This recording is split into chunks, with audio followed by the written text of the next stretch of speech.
खबर वाराणसी से आ रही है, जहां पुलिस की तमाम जगह मुस्तैदी के बावजूद पल्लवी पटेल लंका स्थित मालवीय गेट पर पहुंची और उन्होंने बताया कि हम लखनऊ से चले और जिस प्रकार हमें प्रशासन द्वारा लखनऊ से कौशाम्बी, कौशाम्बी से जौनपुर, जौनपुर से इलाहाबाद और इलाहाबाद से वाराणसी तक में घेरने का काम किया है, यह बहुत ही निंदनीय कार्य है। नीट की परीक्षा में जो गरीब छात्र छात्रा है रात दिन मेहनत करते हैं, सालों किसी में खपाते हैं और उनकी इस मेहनत का फल नीट की परीक्षा का पेपर लीक होने में सरकार द्वारा कोई ठोस कदम नहीं उठाया जा रहा है। तो हम ऐसे ही छात्रों के हित में खड़े रहेंगे, क्योंकि छात्रों का भविष्य कहीं न कहीं लूटा जा रहा है। इस प्रकार की ऐसी धांधली होगी तो किसी न किसी को सड़कों पर उतरना होगा। और हम जो आज सड़क पर उतरे हैं और जो यह उत्तर प्रदेश की पुलिस है, इसके आका कौन है यह हम नहीं जानते हैं। कौन इनको कंट्रोल कर रहा है, दिल्ली से इनको कोई कंट्रोल कर रहा है या लखनऊ से कोई कंट्रोल कर रहा है। जिस प्रकार से हमें प्रशासन द्वारा रोकने का, एक जनप्रतिनिधि को रोकने की कोशिश की गई है, यह बहुत ही निंदनीय कार्य है। जिस प्रकार से यह मुझे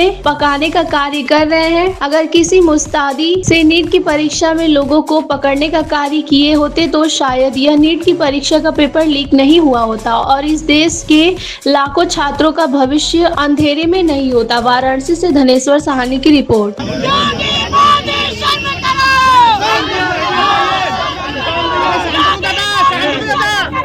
नीचे करो यार, मोबाइल नीचे करो। वीडियो बना रहा है कि नहीं? नीचे करो मोबाइल।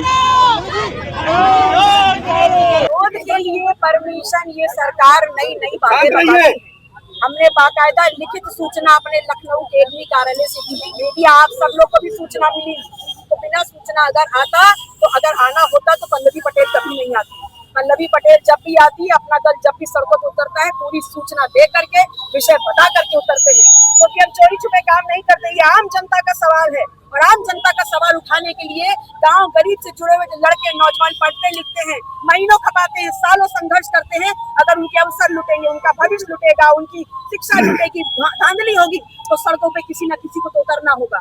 ऐसे में जब हम उतरे हैं तो जो उत्तर प्रदेश की पुलिस है, मुझे नहीं पता इनका आका कौन है, कौन इनको कंट्रोल कर रहा है। दिल्ली से कंट्रोल है कि लखनऊ से कंट्रोल है, लेकिन लखनऊ से लेके कौशाम्बी, कौशाम्बी से लेके इलाहाबाद, इलाहाबाद से लेके जौनपुर, जौनपुर से लेके वाराणसी, जिस प्रकार से चप्पे चप्पे पे पुलिस बना करके एक जनप्रतिनिधि को रोकने का काम किया जा रहा है, अगर इतनी मुस्तैदी से वो जो परीक्षा लीक माफिया है उनको पकड़ने का काम किया होता तो इस देश के लाखों करोड़ों छात्रों का भविष्य अधर में नहीं लगता।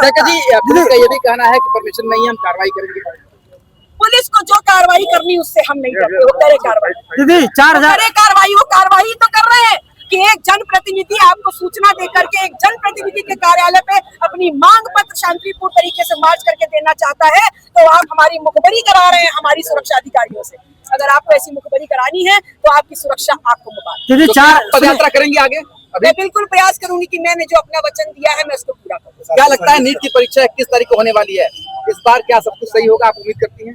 देखिए, मैं तो सिर्फ इतना ही कह सकती हूँ, जब केंद्र की सरकार खुद ही कह रही है, उसने सेना को आगे कर दिया है, तो उसने भी इस बात की स्वीकारोक्ति दे दी है कि उसने अपने साथ अयोग्य लोगों की टीम खड़ी कर रखी है, जो इस देश के छात्र और इस देश के जो युवा हैं उनके रोजगार, उनकी शिक्षा, उनकी परीक्षा और उसके परिणाम को बेबाकी से और निष्पक्ष रूप से बिना लीक हुए लाने में कारगर नहीं है। एक अंतिम सवाल है कि आपको लगता है कि आने वाले 2027 चुनाव है, चुनावी साल शुरू हो चुका है, ये एक सबसे बड़ा मुद्दा होने वाला है? देखिए, भारतीय जनता पार्टी को मैंने पहले भी चिताया है कि पाकिस्तान, कब्रिस्तान, मुसलमानों की राजनीति से ऊपर उठ करके लोक कल्याणकारी सरकार चलाएं, वरना जिस प्रकार से आपने इस देश के युवा और छात्रों को परेशान कर दिया है, वो अपने लुटते हुए रोजगार, अपने लुटते हुए भविष्य, अपनी योग्यता को, अवसरों को देखते हुए सड़कों पे उतरेगा, आंदोलित हो चुका है और इसका बहुत जल्दी नजारा भी आप देखेंगे।